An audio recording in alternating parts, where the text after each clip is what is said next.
I don't know what's going on with these talks. I know Ukraine's wanting a ceasefire, and Russia says the terms to bring about a ceasefire that Ukraine is demanding are a little bit too onerous. They aren't going to concede to that, so they continue to fight while at the same time talking about ceasefire.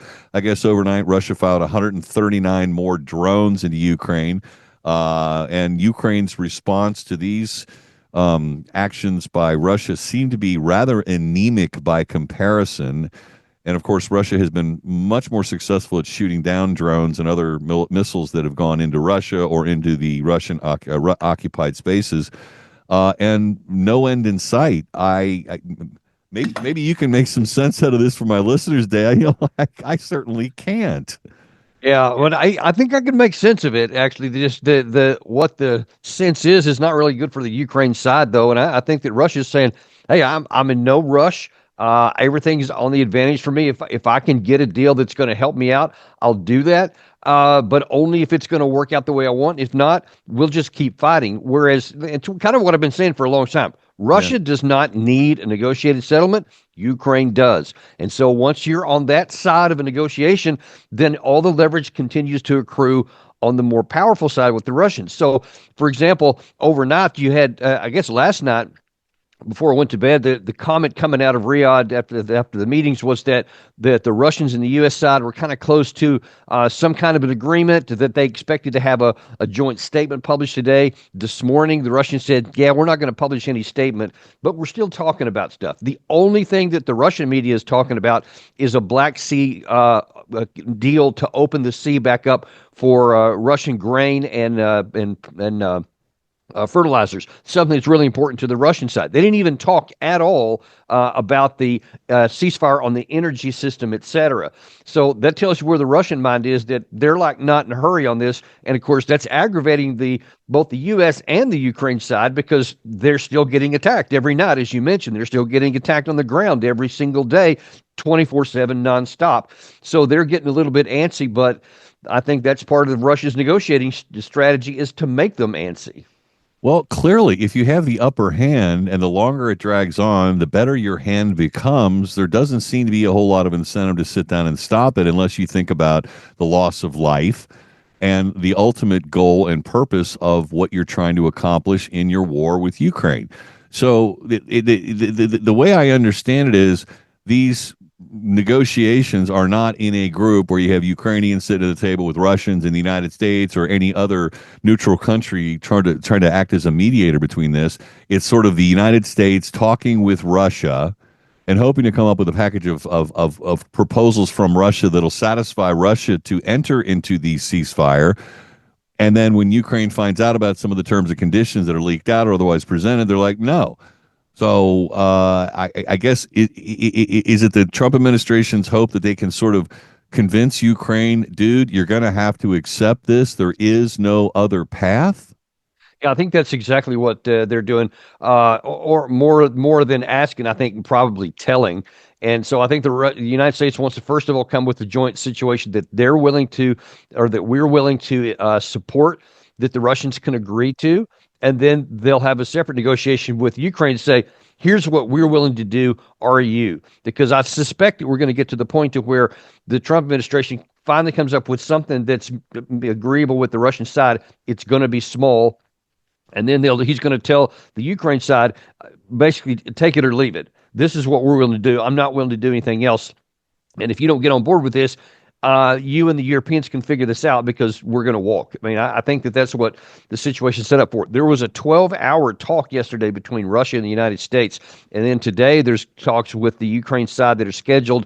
And so far, every time there's been joint talks from back-to-back side, the U.S.-Ukraine side is always much shorter than the Russia side. So that tells you a little bit about where America's head's at.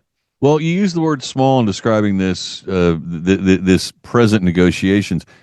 Is this negotiating over a ceasefire of some length of time, or are they really truly negotiating an end to this conflict, or is it somewhere gray area in between?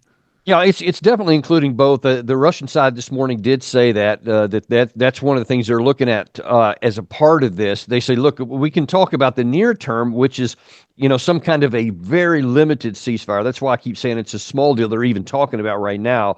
But then they're also saying, look, and here's the bigger issues that you can't take these off the table because this is where I'm going. The only reason we want to have a ceasefire is to get to right here.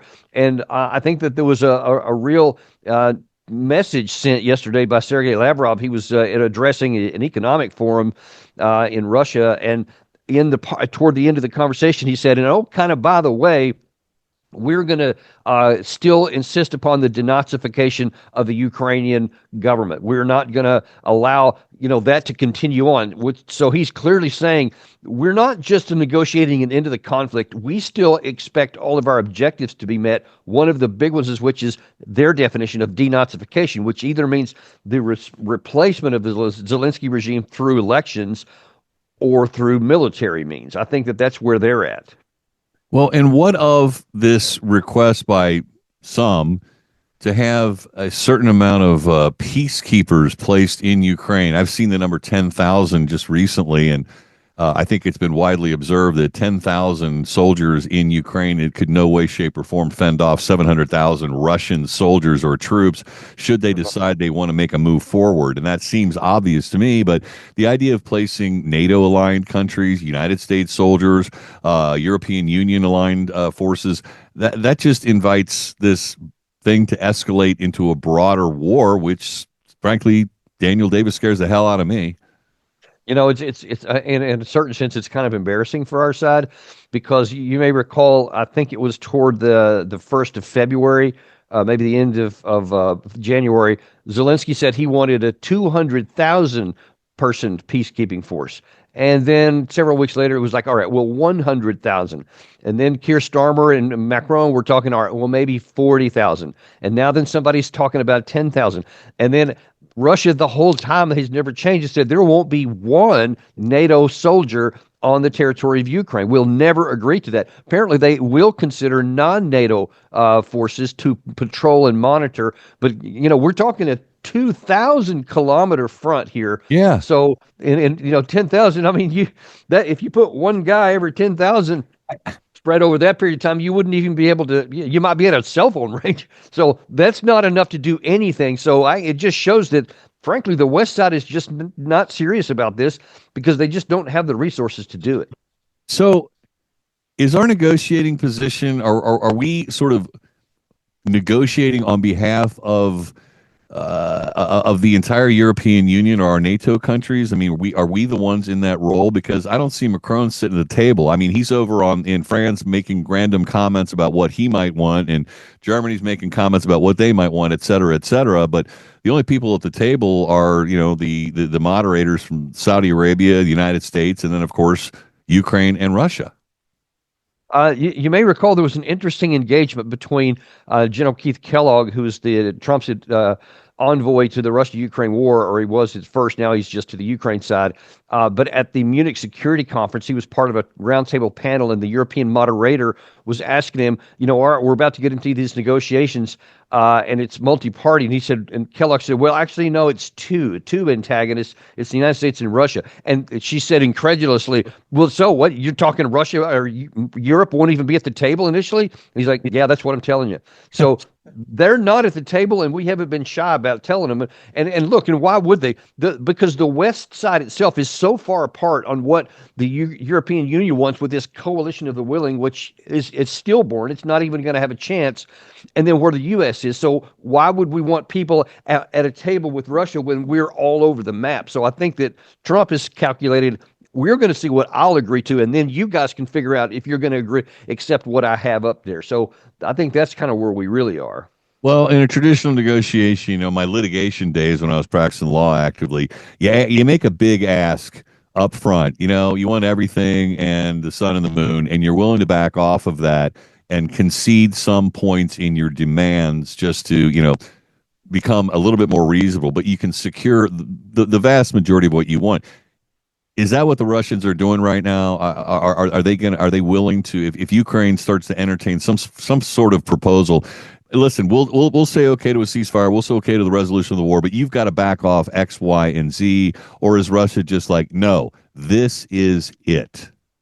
Well, I would wager probably from your litigation experience, if one party has all the cards and all the leverage, their ask is non-negotiable. This Yeah. is what we're going to get. You can either agree to it or we'll take it in open court. I think that's closer to where we're at because too many people in the West don't have an appreciation for the existential nature of this for the Russian side. When they say the denazification, they are connecting this to World War II, and they said this is what the previous generation did. We are not going to allow this to still exist. We're not going to just stop the fighting and let the same what they view as the cause of all this stuff continue to perpetuate because they think it'll just come back later.